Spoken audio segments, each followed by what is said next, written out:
I'd like to thank you all for being here today.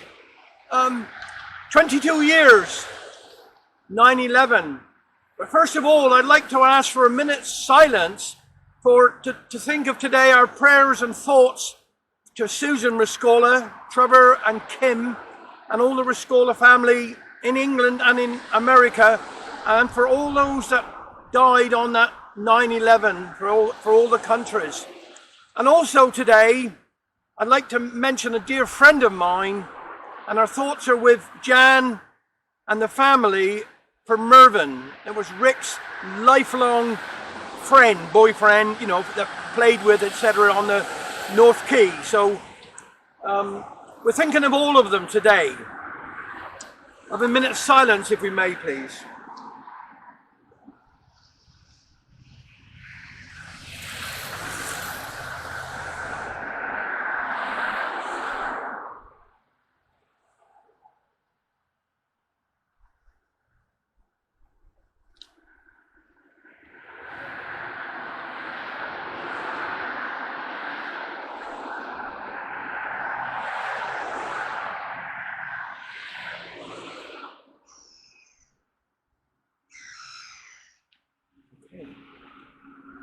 This is a tribute to Richard Searle, as we call him, Tammy.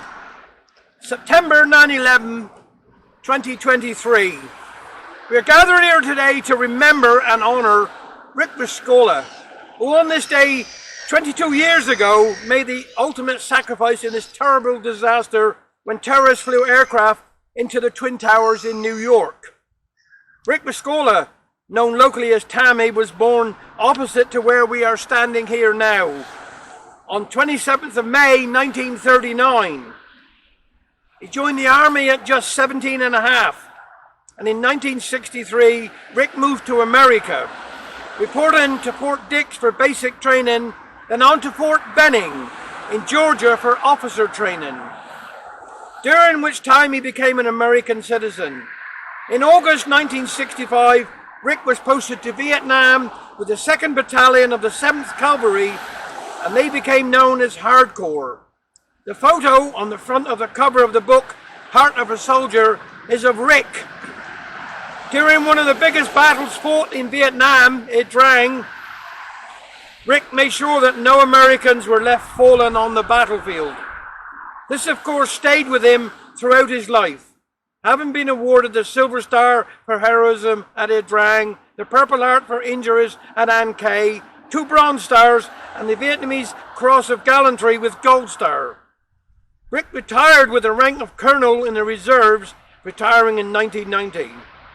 He was married in 1972 in Dallas and raising one son called Trevor and a daughter called Kim. Getting divorced in 1996, Rick became responsible for the security of 3,700 employees in the South Tower working for Morgan Stanley, introducing fire and evacuation drills every other month. In July 1998, Rick met Susan and they were married on February the 20th, 1999. In May 2000, they came back to Cornwall to renew their wedding vows at St. Uni Church, Le Lent. In February 2001, Rick came back to visit his sick mother. Then on Tuesday, the 11th of September 2001, at 8:46, a plane crashed into the North Tower between floors 93 and 99. At 9:30, another plane hits the South Tower between floors 77 and 85.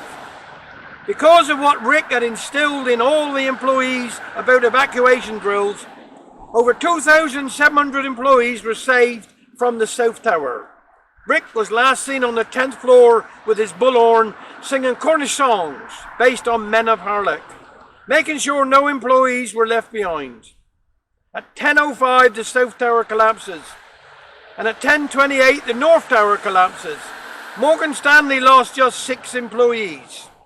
On October 2001, Susan unveiled a plaque, "In love and memory of my sweetheart, my soulmate forever, my Celtic hero in life and a hero in death. Just like the eagle, you have spread your wings and soared into eternity." Rick was, of course, awarded many posthumous awards from many countries around the world. In 2009, a statue was unveiled at Fort Benning in his memory. 2019, a train was named after him by GWR Railways. And in November 2019, Susan went to the White House to receive the Presidential Citizens Award from President Trump, the highest award given to a citizen in America. The list goes on. America lost a man, but Cornwall lost a son. Today I've been asked by Susan to read this poem by the late Roy Ray, dedicated to Rick. Roy Ray, a St Ives poet and sculptor, and his poem is called Emptiness. At ground zero, emptiness, where once they stood Manhattan's bold twin towers, icons of the confidence of a nation born of pioneers. Emptiness, where thousands came early, on the subway, on the ferry, by cab and on foot, to the financial heartland of this land. Emptiness, where once ordinary people came from Brooklyn and the Bronx, Staten Island and Hoboken, to start just an ordinary day. Emptiness, save for the ghosts of those whose final ordinary day would forever change the world and the lives of you and me.